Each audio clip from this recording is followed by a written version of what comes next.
And welcome back to Patch Math, where today we are going to continue looking at triangular prisms and their surface area. In the first video, we did look at lateral surface area. In this video, we are going to be looking at the total surface area of a triangular prism in which the triangular bases have three distinct side lengths and is a non-right triangle. All right. So if you are familiar with this formula, we talked about how part of it is the lateral surface area formula in the first video, if you'll see there. But this part right here, it assumes we have been given the height, all right? We have not been given the height. Height is not easy to find here, actually. So we need a completely other formula to help us find the surface area of that total triangular prism. We have to be able to find the area of those bases. So you're going to see a formula here.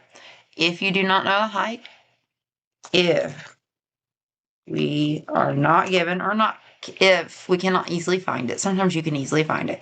So if we are not given the height, we must use Heron's formula to find the area of the two triangular bases. All right, so if we are not given height, we must use Heron's, H-E-R-O-N, Heron's formula to find the area of the two triangular bases. All right, so I want to put that little note right there. That's super important. So if you don't have that, then we do this. So instead, we are going to substitute. Here, we are going to substitute this formula to find the area of those two triangular bases. Now, you may be looking at this and you're like, what's a semi-perimeter? All right. The definition of that is literally half the perimeter of our triangle. You'll see that it's all three of those side lengths added together divided by 2. Then we take that semi-perimeter. This is where it gets complicated. Go ahead and figure out what that number is first. Find what S is. You'll notice there's an S in this area formula. It appears right out front, and it appears in each of these binomials, S minus A, S minus B, S minus C, all right? And then we also have the square root. Looking here, back at the original problem, we were given what those side lengths were, 5, 8, and 10. We're going to come over here and notice from this formula, A, B, C, well, that's our 5, that's our 8, that's our 10. We're going to go ahead and find that semi-perimeter first. So that's S equals 5 plus 8 plus 10, all divided by 2. Okay?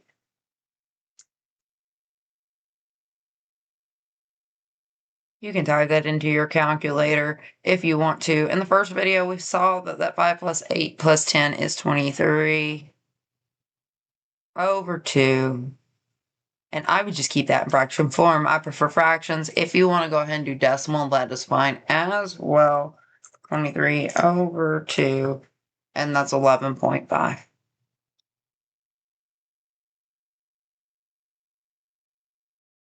All right, now that you have that, we're going to do exactly what it looks like. We're going to take that number, and I actually changed my mind. I'm going to use the 11.5 since it's so much easier to write. And I am going to type it into the area formula there. Be careful here. We are dealing with a square root. So we have the area of our base, triangular base, is going to be the square root, and that's going to be the 11.5. Times, and notice each of these binomials are times. We have S minus A. Our S is 11.5 minus 5. And we have S minus B. That's 11.5 minus 8. We have S, which is 11.5 minus C, which is 10.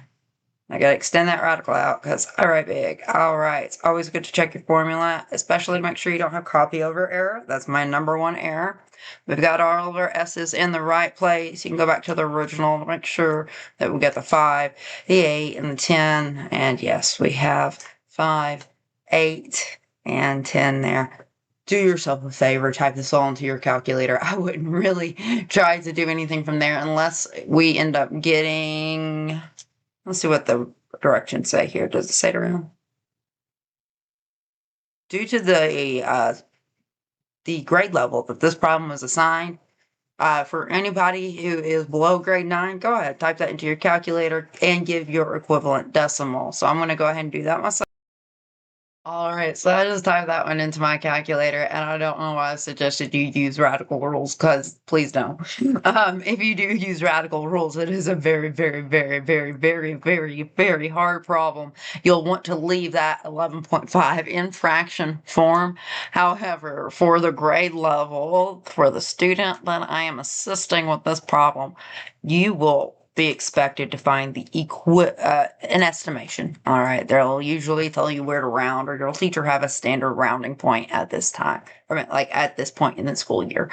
So if when in doubt, 3 decimal places is generally the best place to round. Notice I did use the squiggly symbols rather than the pure equals there. If we want to be precise, we're saying A is close to 19.8.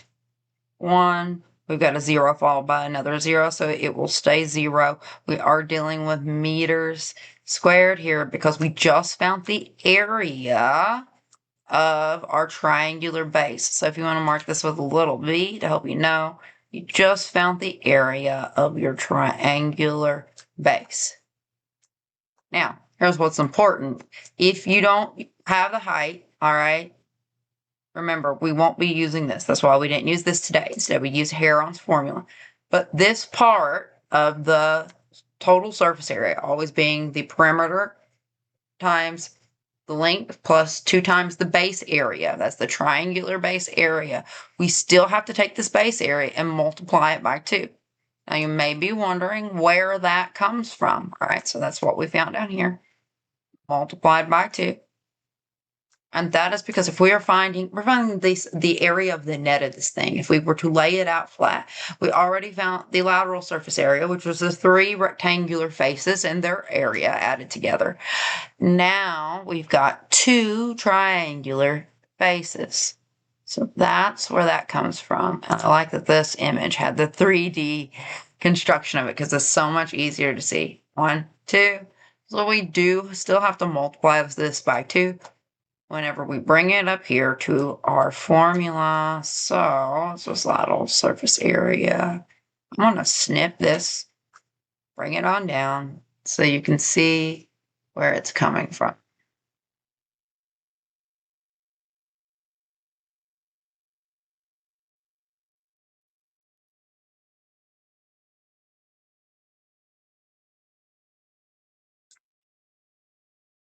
Here we are.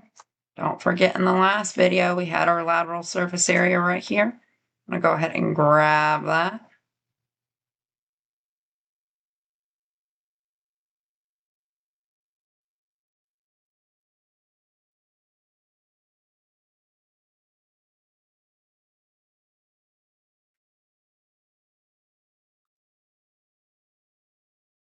All right, that's just going to go right there.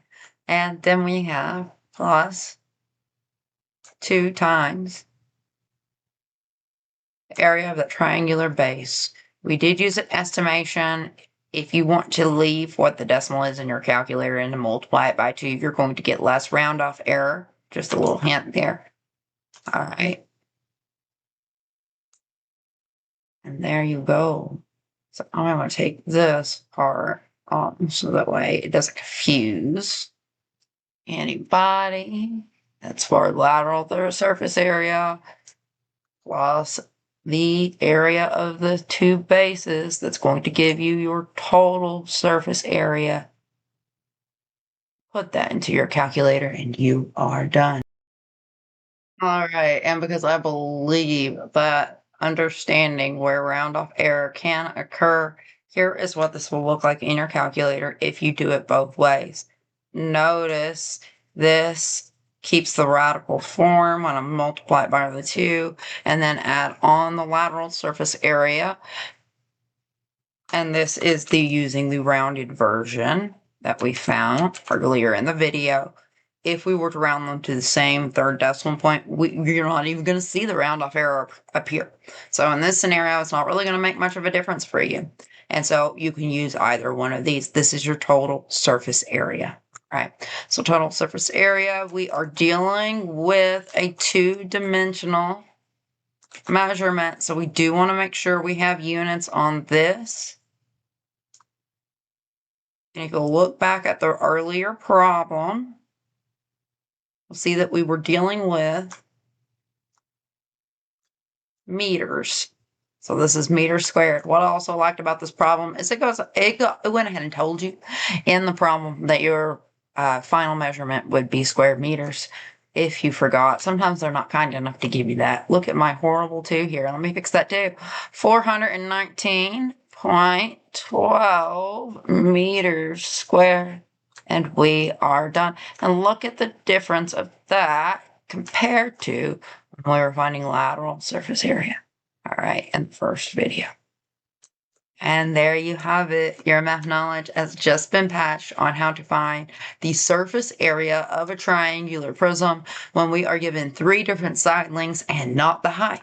And that's AKA when you're given that situation, you're going to be using Heron's formula. Thank you so much for your time.